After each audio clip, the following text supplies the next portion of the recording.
MD काय चिकित्सा, MD medicine. मी intensivist आहे. 8-9 वर्षाचा माझा ICUचा अनुभव आहे. आज तुम्हाला एक बेसिक इंटरप्रिटेशन शिकवणार आहे की ECG काढायची. ॲनाटॉमी तुम्ही वाचलेले आहे, पॅथॉलॉजी तुम्ही वाचलेले आहे. आता फक्त काय शिकवणार आहे की बेसिक काय, फर्स्ट इयरच्या मानाने जेवढं तुम्हाला बेसिक लागतं की बाबा ECG दिला की काय बघायचं त्यात ते मी शिकवणार आहे. ओके. आपण सगळेजण म्हणतो की 12 लीड ECGचे, पण ECGचे 12 लीड नसतात. 4 लीड असतात ते लिम्ब लीड असतात आणि 6 चेस्ट लीड असतात. असे टोटल 10 लीड असतात. त्या 4 मधलं बी एक आर्थिंग असतं, म्हणजे खरं तर 9 लीड असतात. ओके. हे रेड, येलो, ग्रीन आणि ब्लॅक ह्यात सगळ्यात जास्त कन्फ्युजन होतं लीडमध्ये. तर त्याच्यासाठी एक छोटीशी गोष्ट आहे, राईड युअर ग्रीन बाईक. ध्यानात ठेवायचं. Right hand, left hand, green, left foot. लक्षात राहू द्या. बोला हां. हे झाले चेस्ट लीड. ओके. हे झाले 4 लिम्ब लीड. आता काय करतात त्या लीड, कसं बघतात आपण. असं मी उभा राहिलो. ओके.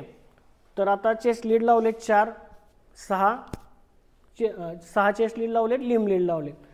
हे जे लिम्ब लीड आहेत हे लिम्बला लावलेले आहेत. हे ॲगमेंटेड लीड आहेत आणि ह्या चेस्ट लीड आहेत. ओके. तर लिम्ब लीड आहे ते 1, 2, 3 आहे. ऑगमेंटेड लीड आहे ते AVL, AVR, AVF आहे. ऑगमेंटेड म्हणजे की अप्रत्यक्षित लीड. हे विजिबल आहेत, हे अनविजिबल आहेत आणि हे चेस्टवरचे आहेत. हे टोटल मिळून 12 लीड होतात.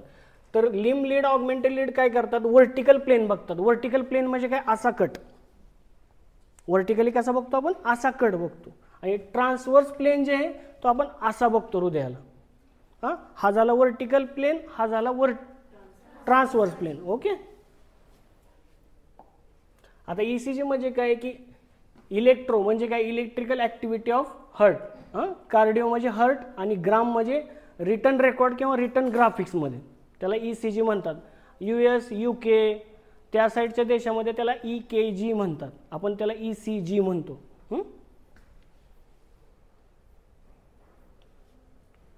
आता ECG बघताना सगळ्यात पहिल्यांदा काय होतं, 2 स्क्वेअर दिसतात. एक स्मॉल स्क्वेअर असतो आणि एक मोठा स्क्वेअर असतो. हा झाला मोठा स्क्वेअर. ह्या मोठ्या स्क्वेअरमध्ये 5 स्मॉल स्क्वेअर असतात. ध्यानात ठेवायचे. हा 1/1 mm चा आहे. त्याला 1 मिली व्होल्ट एवढंच इलेक्ट्रिक करंट असतं. आणि 1 mm म्हणजे की 40 मिली सेकंद फक्त.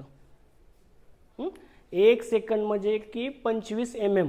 ध्यानात ठेवा, लक्षात राहू द्या, पुढे तुम्हाला ते कळेल. आता हा मोठा स्क्वेअर आहे. हा 5 mm चा आहे. म्हणजे किती व्होल्ट झाले, जर छोटा जर 0.1 आहे तर हा किती होणार, 0.5 मिली व्होल्टचा होणार 5 mm चा. मग त्याचा टायमिंग काय होणार, 200 मिली सेकंड. ECG पेपरमध्ये 2च असतात, एक मोठा स्क्वेअर आणि एक बारका स्क्वेअर. ध्यानात ठेवा, ह्याचा पुढे भरपूर उपयोग होणार आहे.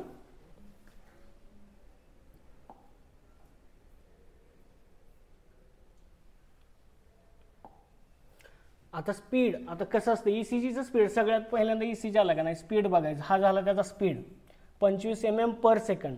म्हणजे की एका सेकंदामध्ये 25 mm असतात. 25 mm म्हणजे की 25 स्मॉल स्क्वेअर पास होतात. ध्यानात ठेवा. मग 25 स्मॉल स्क्वेअर जर पास होत असतील तर 5 बिग स्क्वेअर पास होणार. आलं लक्षात तुमच्या? लक्षात येत नाही तर सांगा मला, लक्षात येत नाही. कळतंय का तुम्हाला? तुम्हाला कळलं का नाही? 1 सेकंदमध्ये 25 mm एवढं पास होतं. ओके. छोटाचं मी किती सांगितलं, 1/1 mm. ओके. मोठ्याचं किती सांगितलं, 5/5 mm. म्हणजे की 1 सेकंदात 25 mm म्हणजे की 25 स्मॉल स्क्वेअर. आणि मोठा स्क्वेअर म्हणजे किती होणार, फक्त 5 होणार. आता त्याचं ड्युरेशन बाय 5 करायचं. मोठा स्क्वेअर जे आहे, मोठा स्क्वेअरचं काय करणार तुम्ही, 1/5 ने काढायचं ते. तर त्याचं किती होणार, 0.2 सेकंड म्हणजे की 200 मिली सेकंद. ते लक्षात. ते कसं आलं ते सांगतोय मी, की 200 मिली सेकंद कसं आलं, 40 मिली सेकंद कसं येतं. छोटा स्मॉल जे आहे स्क्वेअर त्याचं काय होणार, 0.2 डिवायडेड बाय 5 येणार. म्हणजे 40 मिली सेकंदाचा टाइम येणार फक्त. ओके. सगळ्यात पहिल्यांदा ज्यावेळेस ECG हातात येतो आपल्या, ECG ज्यावेळेस हातात येतो त्यावेळेस आपण कॅलिब्रेशन बघायचं असतं की हे आहे स्टँडर्ड कॅलिब्रेशन. ओके,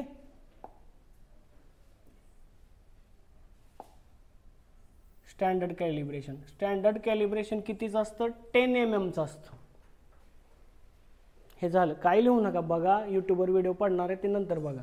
ह्याला स्टँडर्ड कॅलिब्रेशन, जे जुन्या मशीन्स आहेत आत्ताच्या फिलहालच्या, त्याला हे कॅलिब्रेशन येतं. जे नव्या टाईपचे मशीन आले ते कॅलिब्रेट होऊनच येतात, त्याच्यामुळे त्यात काही सेटिंग चेंज करता येत नाही. जे जुन्या मशीन आहे त्यात सेट करावं लागतं. 25 मिलीसेकंड 25 mm/s हे सेट करावं लागतं. त्यात हे कॅलिब्रेशन येतं. 10 mm कॅलिब्रेशन यायला पाहिजे. छोटा आला तरी ECG चुकला, 10 mm वर गेला तरी ECG चुकला. त्यात व्होल्टेज किती जातं? 1 mV फक्त. म्हणजे की 2 बिग स्क्वेअर, मोठे जे 5-5 mm चे 2 स्क्वेअर एवढं ते यायला पाहिजे. म्हणजे की 10 स्मॉल स्क्वेअर 10 mm आणि 1 mm is equal to 0.1 mV. हे ध्यानातच ठेवा, हे खूप महत्त्वाचं आहे पुढे जाऊन. आता आपण बघू रिदम. रिदम कसा बघायचा? ECGचा जे रिदम असतो सगळ्यात महत्त्वाचं असतं सगळ्यात गोष्टीत की रिदम, ते काय चाल चालली आहे त्याची. रिदम म्हणजे की चाल. काय होतं की एकदम नवीन तुम्ही स्टुडंट असतात, ते ग्राफ असतं, सगळ्या रेषा रेषा दिसतात, असं वाटतं की सगळं वेगळं आहे. काय नाही आहे, नीट शांत बघितलं ना पूर्ण ECG वाचता येतो. त्यातला पहिला पार्ट आहे की रिदम बघायचं. त्यात हा जी V2 आहे, एक लाईन असते V2ची, एक वेगळी लाईन असते इथं, किंवा जर 3 लीड ECG असेल तर पुढं असते. हे V2ची जी लाईन आहे लीड, ह्याला म्हणतात आपण रिदम स्ट्रीप. जे काही रिदम बघायचं तो ह्यात बघायचा असतो. PQRS कॉम्प्लेक्स जी बघतो आपण त्याला रिदम स्ट्रीपमध्ये बघायचा असतो. इतर कुठल्याही स्ट्रीपमध्ये बघायचं नाही. रिदम बघायचं असेल तर ह्यातच बघायचं फक्त V2 मध्ये, फक्त 2 मध्ये. रेग्युलर रिदम किंवा त्यालाच म्हणतात सायनस रिदम. ते कसं असतं ते, त्यात इक्वल RR इंटरवल असतं. म्हणजे ह्या R पासून पुढच्या R पर्यंत, ह्या R पासून जी पुढचा R येईल ह्यात इक्वल असतं. मग पुढचा R इक्वली असतो, त्याला रेग्युलर रिदम म्हणतात. त्यात RR इंटरवल जे आहे तो एकदम सेम असतो. आणि प्रत्येक RR इंटरवलच्या आधी P वेव्ह असतेच असते. त्याला आपण सायनस रिदम किंवा रेग्युलर रिदम म्हणतो.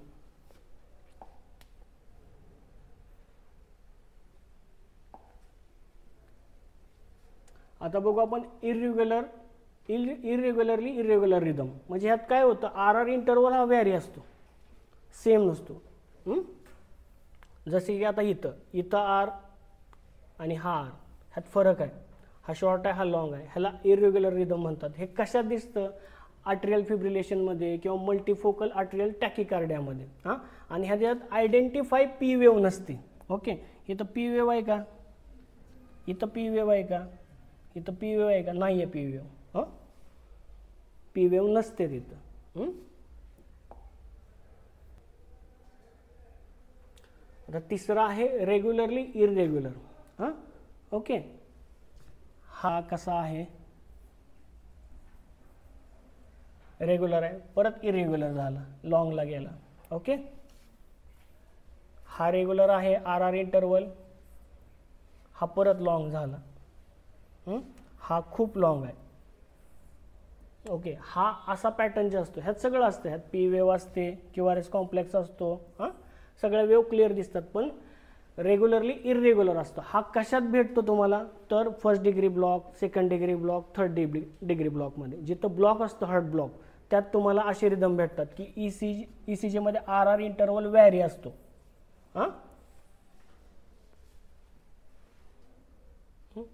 आता नेक्स्ट टॉपिक बघू आपण, रेट कसा काढायचा. आता RR इंटरवल काढलं, ECG बघून आपल्याला आहे ना की त्याची हार्टबीट किती आहेत हे मोजता येतं. तो किती वेळा धडकतोय किंवा कुठं गॅप पडतोय, ब्लॉक कसे आहेत किंवा फर्स्ट डिग्री ब्लॉक वगैरे आहे तर ते कसं कळतं ते बघू आपण. एकदम सिम्पल आहे. नीट लक्षात ठेवलं तर ECG बघून आपण लगेच त्याचं हार्ट रेट काढू शकतो. हार्ट रेट काढायचं कसं तुम्हाला सांगतो. जर रेग्युलर रेट असेल, रेग्युलर हार्टबीट असेल तर ती कशी कॅल्क्युलेट करायची. ह्यात बरोबर आता किती स्क्वेअर आहेत? 1 2 3 4 5. 1 2 3 4. 1 2 3 4. 1 2 3 4 5. म्हणजे लगभग 5 स्क्वेअर आहेत त्याच्यात. बिग स्क्वेअर आहेत. तर त्याला कसं करायचं, 300ने डिवाइड करायचं. 300/5 किती येणार ह्याचे हार्टबीट? 60 यायला पाहिजे. बरोबर आहे तुमचं लक्ष लेक्चरमध्ये. दुसरी एक मेथड असते की स्मॉल स्क्वेअर मोजून पण काढतात, पण हे थोडे टफ जाते. त्यात काय आहे, स्मॉल स्क्वेअर मोजायचे.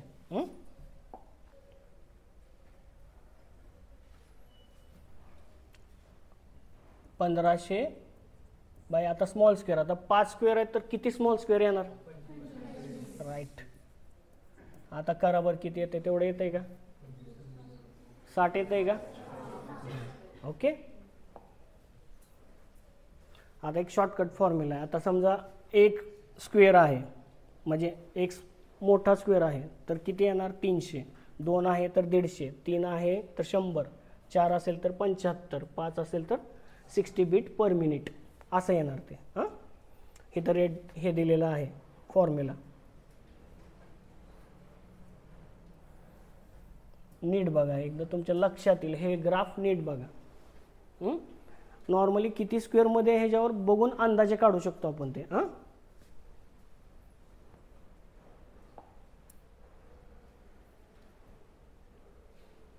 हे 1500चं दिलेलं आहे. 1500 भागिले वगैरे आहे ते आता वर सांगितलं ते तसं आहे. तर इथं 1500 भागिले 5 300 BPM, 1500 भागिले 10 म्हणजे जेवढे स्मॉल स्क्वेअर येतात मध्ये त्याला मोजलेलं आहे. 1500 भागिले 15 100 बीट. हे दोन्ही पण फॉर्म्युला आहेत आता खाली बघून घ्या. असा फॉर्म्युला असतो त्याचा. हा 300चा फॉर्म्युला आहे, हा 1500चा आहे. हा बिग स्क्वेअरसाठी वापरला जातो, हा स्मॉल स्क्वेअर वापरला जातो रेग्युलर रिदममध्ये. आता ह्याचं उदाहरण सोडवू आपण. आता बघितलं ना आपण, ते इक्वल RR इंटरवल असेल, 4 स्क्वेअर आहेत तर 75 बीट येणार. नंबर ऑफ बिग स्क्वेअर किती आहेत? तिथं 4 आहेत त्याच्यामुळे 75 बीट आल्या. नंबर ऑफ बिग स्क्वेअर जर 3 असेल तर 100 बीट येणार. लक्षात ठेवा. आता आपण काय होतं, टॅकीकार्डिया आणि ब्रॅडीकार्डिया हे त्याच्यावरून बघायचं असतं, रेटवरून बघायचं असतं आपल्याला. टॅकीकार्डिया म्हणजे काय की 100 बीट प्लस असेल, 100 बीट पडत आहेत तर त्याला आपण टॅकीकार्डिया म्हणतो. आणि ब्रॅडीकार्डिया कधी म्हणतो? ज्यावेळेस 60 होतं किंवा 60च्या खाली जातं त्यावेळेस आपण त्याला ब्रॅडीकार्डिया म्हणतो. ध्यानात ठेवा, हे सुद्धा क्वेश्चन पडतो बरं का. ब्रॅडीकार्डिया कधी कन्सिडर करतात? टॅकीकार्डिया. टॅकीकार्डिया कन्सिडर करतो आपण 100 प्लस. आपण SpO2 मशीन लावतो त्यात 100, 110, 120 टॅकीकार्डियामध्ये पेशंट आहे. 60च्या खाली गेला, 35, 38, 40, 42 आहे तर ते ब्रॅडीकार्डियामध्ये जातं. दोन्ही गोष्टी आहेत, दोन्ही गोष्टीवर ध्यान देण्यासारखं आहे प्रत्येक. ओके. आता इरेग्युलर रिदम आहे. इरेग्युलर रिदम असतो AF मध्ये वगैरे. तर इरेग्युलर रिदम काढायचा कसा? ज्यात RR इक्वलच इंटरवल नाही आहे तर त्याला एक फॉर्म्युला असतो 6 सेकंड रूल. आता 1 सेकंडमध्ये किती होते? 25. 25 mm, 25 स्मॉल स्क्वेअर होते. आणि बिग स्क्वेअर किती बसतात? 5. तर आता 6 सेकंड रूल आहे. आता 6 सेकंड रूल कसा होणार? 6 सेकंडमध्ये बसणार 30 बिग स्क्वेअर बसणार. 30 बिग स्क्वेअर बसणार. ओके. 30 बिग स्क्वेअर मध्ये किती आले ते मोजायचे. आता 30 बिग स्क्वेअर कसे मोजणार?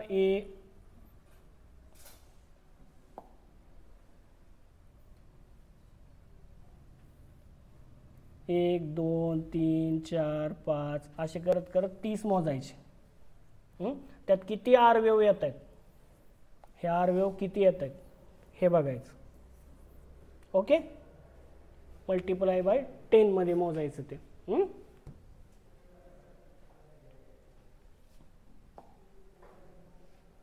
आता आर वेव्ह किती आले तिथं? 1 2 3 4 5 6. मग काय होणार? 6 × 10 60 बीट येणार. ओके. इरेग्युलर रिदममध्ये खूप सारे ह्याच्यात इरेग्युलर रिदम असतं. आपण वर बघितलं की हार्ट ब्लॉकमध्ये वगैरे इरेग्युलर रिदम असतो. त्याचा रेट कसा काढायचा? तर असा काढायचा. त्याला रूलला काय म्हणतात? 6 second rule. Okay. 6 second rule ध्यानात ठेवा. 6 सेकंड मेथड लक्षात राहील.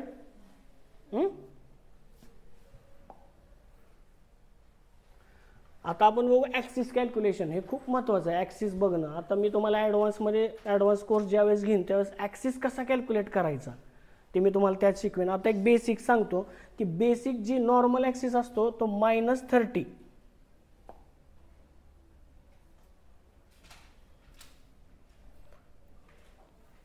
ते 90 हा नॉर्मल ॲक्सिस आहे. हा काय आहे? हा नॉर्मल ॲक्सिस आहे. ह्याच्यात जे काही येणार ते नॉर्मल येणार. ओके. आणि ह्याच्यानंतर चेंज होतं ते मग left axis deviation, extreme axis deviation, right axis deviation. हे 3 डेव्हिएशन्स असतात. नॉर्मल हा आहे. ह्याच्यात आलं तर एकदम नॉर्मल आहे ECG. जर ॲक्सिस चेंज असेल तर थोड्याफार ॲबनॉर्मॅलिटी असतात, ते बघू पुढं. तर हे ध्यानात ठेवा, हे क्वेश्चन पडतो मेडिसिनच्या पेपरमध्ये की what is the normal axis काय आहे. तर ते -30 to 110. आणि UK जी पुस्तकं आहेत जी US मध्ये किंवा UK मध्ये वापरतात, इंग्लंडमध्ये, तिथं 90 आहे. ते 30 ते 90 पर्यंतचा अँगल हे करतात. आता तुम्हाला ॲक्सिसमध्ये कळलं की normal axis, extreme axis deviation, left axis, right axis. आता ते कसं बघायचं बघायची. आणि लीड AV पॉझिटिव्ह आहे का निगेटिव्ह आहे बघायची. लक्षात राहील. काय बघणार तुम्ही? लीड 1 आणि AV. पॉझिटिव्ह निगेटिव्ह म्हणजे काय तुम्हाला सांगतो. ज्याची R वेव्ह मोठी आहे तो पॉझिटिव्ह आणि ज्याची S वेव्ह मोठी आहे ती निगेटिव्ह. लक्षात राहील. काय बघणार डेव्हिएशन बघताना तुम्ही? First 1 and AV. ह्या दोन गोष्टीवरनं ॲक्सिस ठरतो. लीड 1 आणि AV दिसतं इथं तुम्हाला चार्ट केलेला. तर ह्या दोन्ही पॉझिटिव्ह आहेत. हे नॉर्मल ॲक्सिस आहे. एक्स्ट्रीम ॲक्सिस डेव्हिएशनला काय होतं? दोन्ही निगेटिव्ह असतात. S वेव्ह दोन्हीची मोठी असते. लक्षात येईल. दोन्ही लांब चाललेत. एक पॉझिटिव्ह आहे, एक निगेटिव्ह आहे. आणि राईट ॲक्सिस कसं? दोन्ही जवळ येतात. लक्षात येईल. नॉर्मल कशी बघणार? दोन्ही पॉझिटिव्ह आहेत. एक्स्ट्रीम ॲक्सिसला दोन्ही निगेटिव्ह आहेत. लेफ्ट म्हणजे सोडून देणे, ध्यानात ठेवायचं, लक्षात राहतं. लेफ्ट म्हणजे सोडून दिलं म्हणजे लांब लांब गेलेत. एक वर आहे, एक खाली आहे. आणि राईट म्हणजे की दोन्ही खाली वर आहेत, म्हणजे एक निगेटिव्ह आहे, एक पॉझिटिव्ह आहे. हे तर मी दिलेलं आहे. RS जी पॉझिटिव्ह आहे मीन वरचं, RS निगेटिव्ह आहे म्हणजे खाली. लक्षात राहील तुमच्या. एकदा नीट बघा हे चार्ट. ॲक्सिस डेव्हिएशन बघताना लीड 1 आणि AV बघायचं. काही जण, काही कार्डिओलॉजिस्ट किंवा काही मेडिसिनवाले लीड 1 आणि लीड 3 बघतात. तर तसा नियम नाही आहे. लीड 1 आणि लीड AVच बघायचं.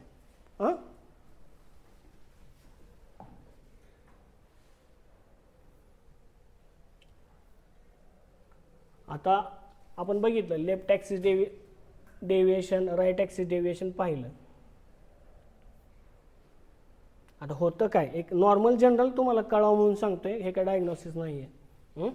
लेफ्ट ॲक्सिस डेव्हिएशन असेल तर बाबा हार्ट एनलार्ज झाला आहे. आता मला सांगा, हृदयाची सगळ्यात मोठी मसल कुठं असते? लेफ्ट वेंट्रिकल ही सगळ्यात मोठी असते आणि ते लेफ्ट साईडला असते. ओके. जर ते एनलार्ज झालं असेल तर आपल्याला काय दिसणार? लेफ्ट ॲक्सिस डेव्हिएशन दिसणार. आता right axis deviation, right side heart is enlarge. Right साईडचं वेंट्रिकल मोठं झालंय किंवा तिकडं ताण पडतोय, ह्या गोष्टी कळून जातात राईट ॲक्सिस डेव्हिएशन. आणि एक्स्ट्रीम ॲक्सिस डेव्हिएशन आहे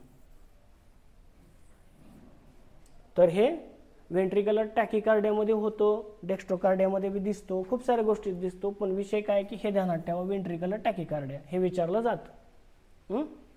कारण VT मध्ये काय होतं? खूप फास्ट हार्ट धडकतं आणि हार्ट धडकत असा इकडे येतो. लक्षात राहील. एक सिंपल तुम्हाला कळावं ह्या भाषेत लिहिलंय मी, लई इलॅबोरेट नाही केलंय. आता बघू P वेव्ह. आता P वेव्ह जी आहे ना, खूप छोटी वेव्ह आहे अशी.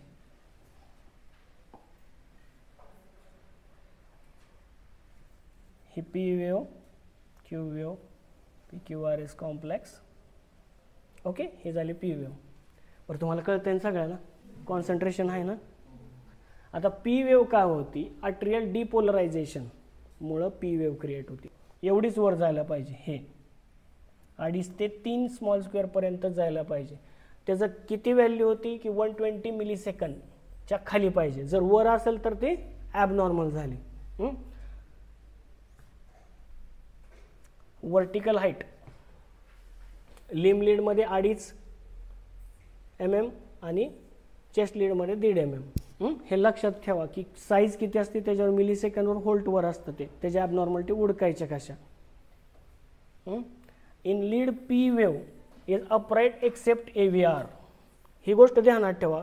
तो ECG बरोबर आहे का नाही सर ते कसा बघायचं सांगतो. हा AVR उलटाच पाहिजे तर तो ECG बरोबर. AVR जर उभा काढलाय तर लीड प्लेसमेंट 100% चुकलेलं आहे त्याचं. AVR हा नेहमी पी वेव्ह उलटीच दाखवतो. पी वेव्ह ह्यात उलटीच येणार, ध्यानात ठेवायचं. आणि V1 मध्ये बायफेजिक येते. बायफेजिक म्हणजे कशी येते, अशी पी वेव्ह येते, ह्याला बायफेजिक म्हणते.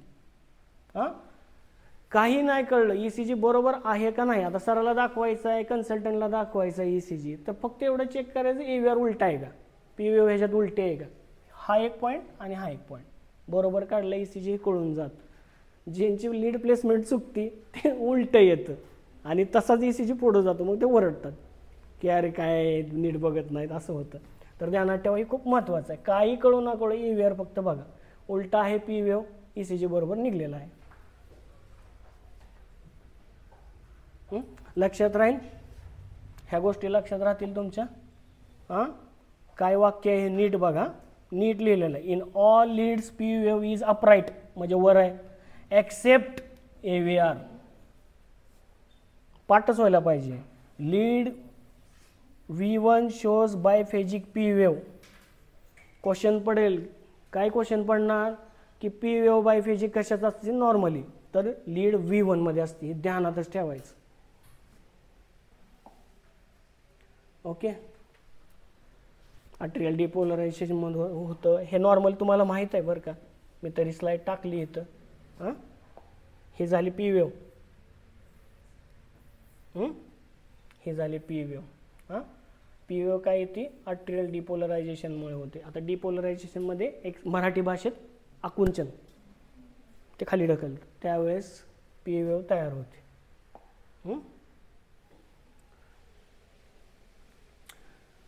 आता त्यात ॲबनॉर्मॅलिटी कशी होती ती बघू. आता पी वेव्ह 3 स्मॉल स्क्वेअर, आपण काय बघितलं नॉर्मली 2.5 ते 3 मध्ये असते. 3 स्मॉल स्क्वेअरपेक्षा मोठी आहे, तर सिग्निफिकन्स काय असणार, लेफ्ट अट्रियल एनलार्जमेंट झालेले आहे. त्याचा ग्राफ पण पुढं आहे, पण हे बघू आपण. काय 3 स्मॉल स्क्वेअरपेक्षा जर मोठी आहे पी वेव्ह झाली तर काय डायग्नोसिस निघतं, लेफ्ट अट्रियम एनलार्जमेंट. आणि हाईट ऑफ पी वेव्ह आपण बघितलं आडवी अशी. हाईट ऑफ पी वेव्ह जर 2.5 स्मॉल स्क्वेअरपेक्षा वर असेल तर राईट अट्रियम एनलार्जमेंट असतं. त्याला काय म्हणतात, पीपल म्हणाले, आरपल म्हणाले, ते ॲडव्हान्समध्ये आपण शिकू. तरी मी इथं शिकवतो थोडंफार, हा इथं. ओके. आता पी वेव्ह बघताना काय बघणार, हे नॉर्मल पी वेव्ह आहे. ओके. लीड 2 आणि लीड V1. राईट अट्रियम एनलार्जमेंटमध्ये कशी दिसते पी वेव्ह बघा, लीड मध्ये कशी दिसते, लीड 2 मध्ये, आणि AVF मध्ये कशी दिसते बघा. कळतंय, दिसतंय सगळ्याला. लार्ज अट्रियम एनलार्जमेंटमध्ये कसा डोम येतो पी वेव्हला बघा. ओके. आणि दोन्ही असतील त्याला, राईट अँड लेफ्ट, म्हणजे अट्रियल एनलार्जमेंट सुद्धा होती. जे हार्ट फेल्युअरचे पेशंट असतात ना त्यांच्या ECG मध्ये हे कॉमनली दिसतं. जे वयस्कर म्हातारे असतात, 60-65 झालेत, फेल्युअरमध्ये, ज्यांना डायटॉरची गोळी चालू आहे, ज्यांना लॅसिलॉक्टॉन चालू आहे, किंवा त्यांना डिजिटॅलिस चालू आहे, त्यांना हे ECG मध्ये फाइंडिंग मिळते आपल्याला. लक्षात राहील. जाऊया पुढं. इंटरवल आणि सेगमेंट इथं सांगतो सगळे. बॉयज, खिडकीतला लक्ष आहे का तुझं. हे आहे PR इंटरवल. हे तर क्यू वेव्ह स्टार्ट झाली तरी आपण त्याला PR इंटरवलच का म्हणतो माहिती आहे का, कारण ही जी क्यू वेव्ह आहे बारकी, ही कधी कधी अनविजिबल असते, म्हणून त्याला सायंटिफिकली आपण PR इंटरवलच म्हणतो, PQ इंटरवल म्हणत नाही. हे ध्यानात राहू द्या. ही क्यू वेव्ह आहे, ही S वेव्ह आहे. RR इंटरवल हे इंटरवल आहे. हा सेगमेंट आहे. हा इंटरवल आहे, हा सेगमेंट आहे. हे असे सेगमेंट पाडलेले आहेत. P R interval, R R interval, S T interval, T P interval ह्याचा काही जास्त यूज नसतो. क्यू टी इंटरवलचा यूज होतो. आणि पी आर सेगमेंटचा बी इंटरवल हे होतं डायग्नोसिसमध्ये. हे तुम्हाला लक्षात राहिले कसे तुकडे पाडलेले आहेत त्यांनी. P R interval, R R interval, S T interval, P R segment. आता normal duration of P R interval किती आहे? 3 to 5 स्मॉल स्क्वेअर. म्हणजे किती येणार? 120 to 200 मिलीसेकंद येणार. हे ध्यानात ठेवा. हे मॅथमॅटिक्स आहे. 11वी-12वीला मॅथ्स असलेल्याला येईल लक्षात. ज्यांना मॅथ्स नाही ना त्यांना लक्षात लवकर येत नाही.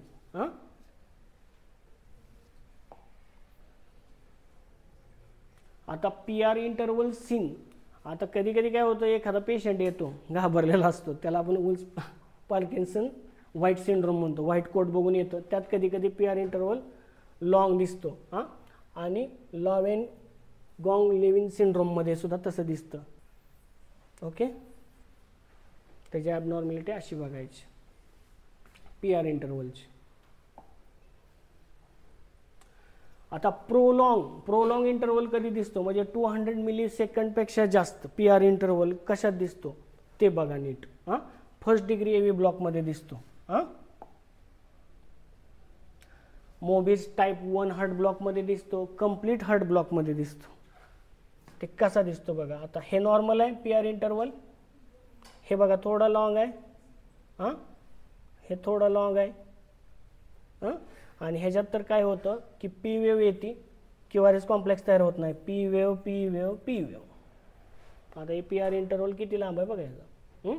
तर पी आर इंटरवल जास्त करून हार्ट ब्लॉकच्या पेशंटमध्ये असतो की पी आणि क्यू आर एस कॉम्प्लेक्स थोडं लांब जातं त्यात. म्हणजे लांब म्हणजे किती जातं? 200 मिलीसेकंडपेक्षा जास्त जातं. आता बघू क्यू वेव्ह. क्यू वेव्ह खूप महत्त्वाची आहे. क्यू वेव्ह पॅथॉलॉजिकलच जास्त असते. क्यू वेव्ह फॉर्मेशन कधी होतं? मायोकार्डियल पेशंट बसून गेलेला आहे. MII जुना एखादा एवढं मोठं गट्टे घेऊन येतात ओपीडीला, आपल्या ओपीडीला येतात. मला पहिले अटॅक येऊन गेला होता, हे ते अटॅक आलाय का नाही ते कन्फर्मेशन आपल्याला क्यू वेव्हवरनं कळतं. क्यू वेव्ह तयार का होती? तर व्हेंट्रिक्युलर सेप्टल डिपोलरायझेशन, जे मधला सेप्टा आहे ते ज्यावेळेस डिपोलराइज होतं, म्हणजे वर जायला चालू होतं ब्लड, त्यावेळेस ते डिपोलराइज होतं. Q wave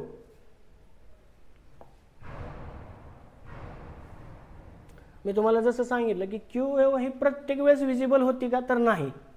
Q wave is not always visible on ECG. हे ध्यानात ठेवा. बघायचीच कुठं आहे तुम्हाला क्यू वेव्ह? तर lead 1 AVL V5 V6. Sometimes हे खाली दिसते पण महत्त्वाचे एवढेच आहे. एवढ्यातच क्यू वेव्ह बघावी लागते. Q wave is considered pathological if 2 mm deep. म्हणजे क्यू वेव्ह जर एवढी डीप आहे 2 mm पेक्षा, म्हणजे 2 स्मॉल स्क्वेअर. 2 mm म्हणजे किती? 2 स्मॉल स्क्वेअरपेक्षा खाली आहे, तर ती पॅथॉलॉजिकल आहे. म्हणजे त्याच्या मागं काहीतरी कारण आहे. काय सांगते ती? The pathological Q wave is usually indicated current or prior. म्हणजे मागं, ह्याच्या मागं त्याला मायोकार्डियल इन्फेक्शन बसून गेले हे इंडिकेशन करते. क्यू वेव्ह दिसायला छोटी असते पण कामच लावते ती. ध्यानात ठेवा. क्यू वेव्हवर ध्यान ठेवायचं थोडं. पॅथॉलॉजिकल क्यू वेव्ह कशी दिसते बघा. याचा अर्थ असा असतो की ह्याला ह्याच्या आधी मायोकार्डियल इन्फेक्शन किंवा MI किंवा हृदयाचा अटॅक येऊन गेलेला आहे, हे कन्फर्म झालं. QRS complex. आता ही खूप मोठी गोष्ट आहे. QRS कॉम्प्लेक्स ह्याच्यावर खूप साऱ्या गोष्टी डिपेंड असतात. QRS कॉम्प्लेक्स का तयार होतो? Due to ventricular depolarization. म्हणजे वेंट्रिक्युलर डिपोलरायझेशन ज्यावेळेस होतं, जसं ब्लड सप्लाय पूर्ण बाहेर जातो, पल्मनरी आर्टरीला आर्टिक आर्टरीला जातो, त्यावेळेस हे तयार होतं.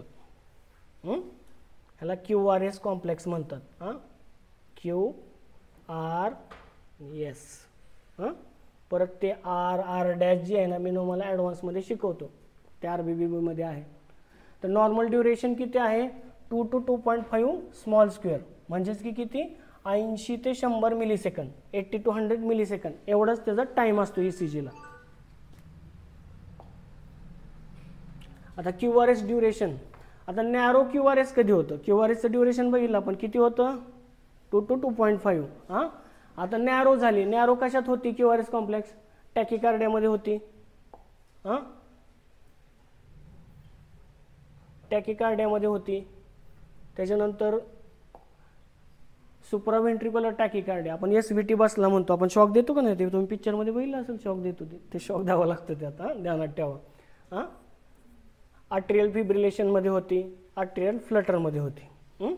नॅरो होतो क्यूआरएस कॉम्प्लेक्स, नॅरो होते आणि फास्ट होतं, फास्ट हार्टबीट पडते त्याचे.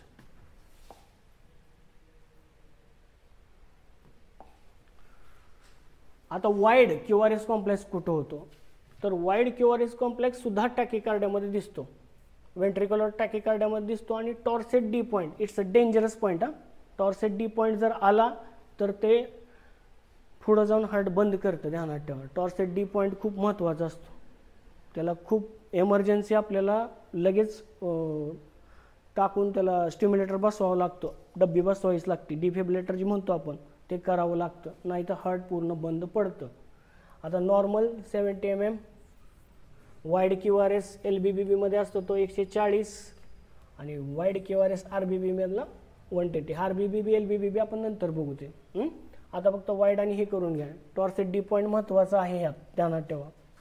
टॉर्सेट डी पॉईंट इंडिकेशन देतं की त्याला डिफेप करायचं आहे का हे टाकायचं आहे. तर ST सेगमेंट हा खूप महत्त्वाचा आहे. जे मायोकार्डियल MI बसतो किंवा हृदयाचा अटॅक बसतो त्यात हे बघायचं असतं, ST सेगमेंट बघायचं असतो. त्या ST सेगमेंटवरच कळतं की त्याला इस्चिमिया आहे का, त्याला MI आहे का, किंवा इस्चिमिया येऊन गेला आहे का. ह्या सर्व गोष्टी ह्या ST सेगमेंटवरच कळतात. आता ST सेगमेंट कुठनं चालू होतं? एंड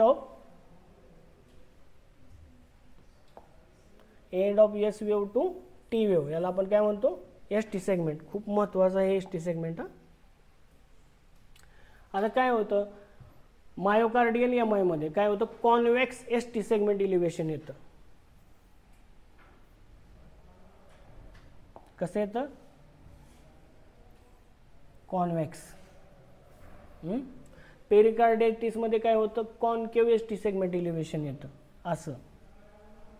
आणि हायपरकॅलिमियामध्ये सुद्धा कधी कधी इलिव्हेशन येतात, तेव्हा आपल्याला फॉल्स आपण म्हणतो की बाबा MI झालाय चुकून, तर त्यात ध्यानात ठेवायचं कॉन्व्हेक्स ST सेगमेंट इलिव्हेशन हे MI मध्ये असतं. हा पण क्वेश्चन पडतो. ओके. आता ST सेगमेंट डिप्रेस कधी होतं? जास्त करून जे इस्चिमियाचे पेशंट असतात, इस्चिमियाचे ज्यांना क्रोनिक कोरोनरी हार्ट डिसीज आहे त्यात इस्चिमिया होतो, म्हणजे की त्या नॅरो होतात ब्लड वेसल, त्यावेळेस आपल्याला ST डिप्रेस दिसतो. हायपोकॅलेमियामध्ये सुद्धा होतं, पोटॅशियम डिक्रीज असेल तरी दिसतं. आणि क्रोनिक स्टेबल अंजायना, क्रोनिक स्टेबल अंजायना म्हणजे की जुना हृदयाचा विकार आहे त्याला, किंवा जुना अटॅक वगैरे येऊन गेला आहे, किंवा त्याला ब्लड थिनर आहे, इकोस्प्रिन चालू आहे, ब्रिलेंटा चालू आहे, क्लॉपिटॅब A चालू आहे, त्या लोकांचा ECG तुम्ही काढला की त्यात असं डिप्रेस दिसतं. ह्याला ST सेगमेंट डिप्रेशन म्हणतो. आपण ट्रेडमिल टेस्ट करतो माहिती आहे का तुम्हाला? त्या ट्रेडमिल टेस्टमध्ये हे लय महत्त्वाचं असतं, ते फक्त ST बघतात, दुसरं काय नाही. ST सेगमेंट चांगला आहे का बघतात, त्याच्यावरनं ठरवतात की ट्रेडमिल टेस्ट पॉझिटिव्ह आहे का निगेटिव्ह आहे, मग त्याच्यावर पुढचे टेस्ट करतात.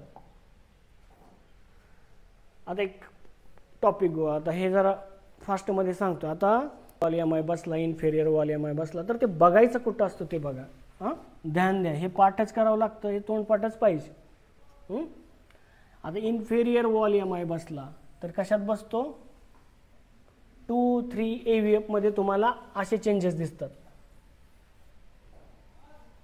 लॅटरल वॉल MI बसला तर तुम्हाला 1 AVL आणि V1 मध्ये चेंजेस दिसतात.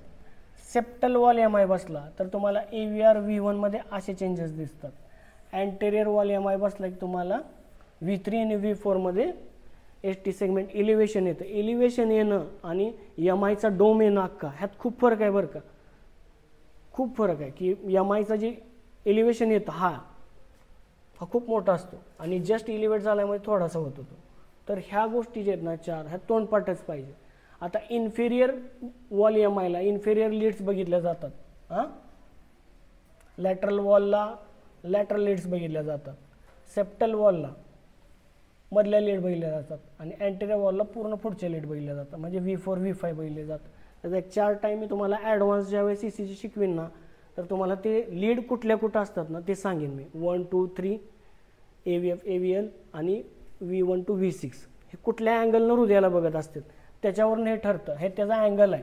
इन्फेरियर वॉल जे आहे हृदयाचा तो ह्या अँगलनी बघितला जातो, लॅटरल वॉल जे आहे ते ह्या अँगलनी बघितला जातो, सेप्टल वॉल ह्या अँगलनी बघितला जातो आणि अँटेरियर वॉल हा अँगलनी बघितला जातो. त्यात एक इमेज आहे, त्यात मी तुम्हाला क्लिअर करीन पुढं.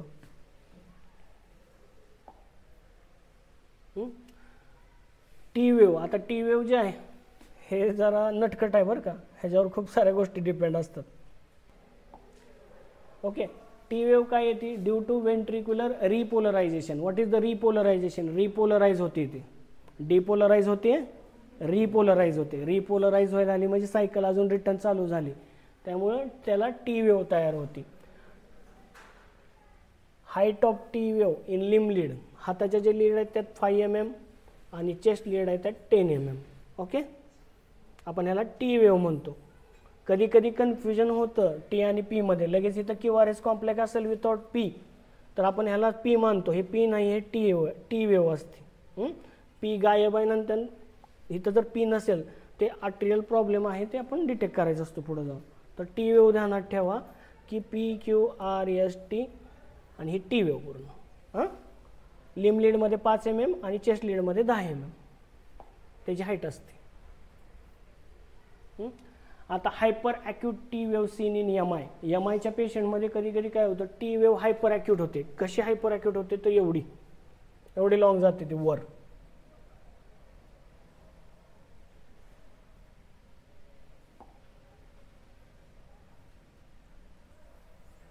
ओके, टॉल 10 टी वेव्ह हे हायपर कॅलेमियामध्ये होते. ध्यानात ठेवायचं, हे दोन्ही वेगवेगळ्या कंडिशन आहेत. कधी कधी हे टी वेव्ह बघून आपण म्हणतो MIचं आहे, पण नाही. मोस्ट ऑफ द टाइम 90% हे हायपर कॅलेमियामध्येच टी वेव्ह होते, वर जाते. आता त्याचे प्रकार आहेत थोडेसे. इन्व्हर्टेड टी वेव्ह हे MI येऊन गेल्यानंतर होतं. पिक्ड टी वेव्ह हे हायपर कॅलेमियामध्ये होतं. फ्लॅट टी वेव्ह पण अटॅक येऊन गेल्यानंतर एक 4-5 तासांनी जो ECG काढला जातो त्यात फ्लॅट टी वेव्ह येते. आणि बायफिडा पण तशीच होती. त्याचे स्टेप आहेत, तासाला जे ECG काढला जातो MIच्या पेशंटच्या त्यात हे चेंजेस दिसतात आपल्याला clear cut.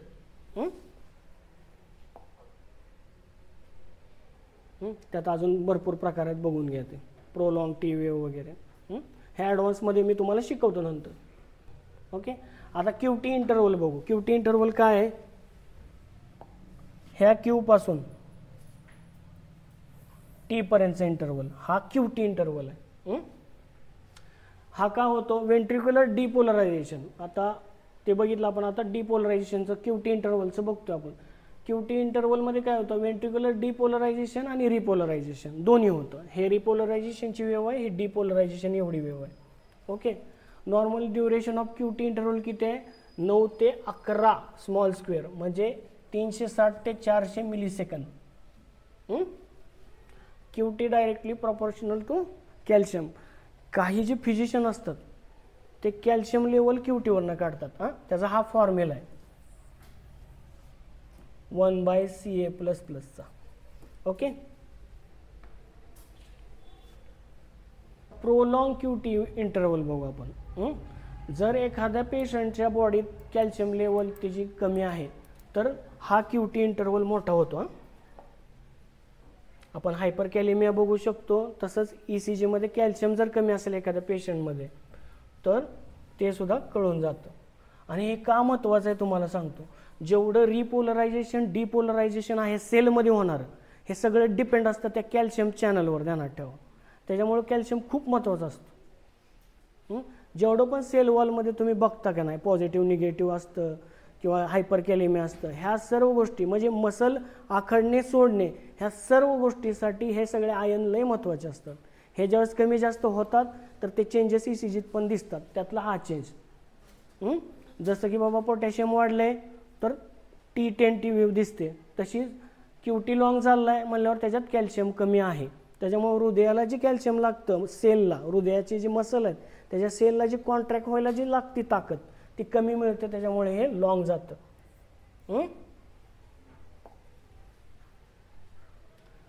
Narrow QT interval when serum calcium is high, ज्यामध्ये D3 असतं त्यात क्यूटी इंटरवल अजून कमी येतो.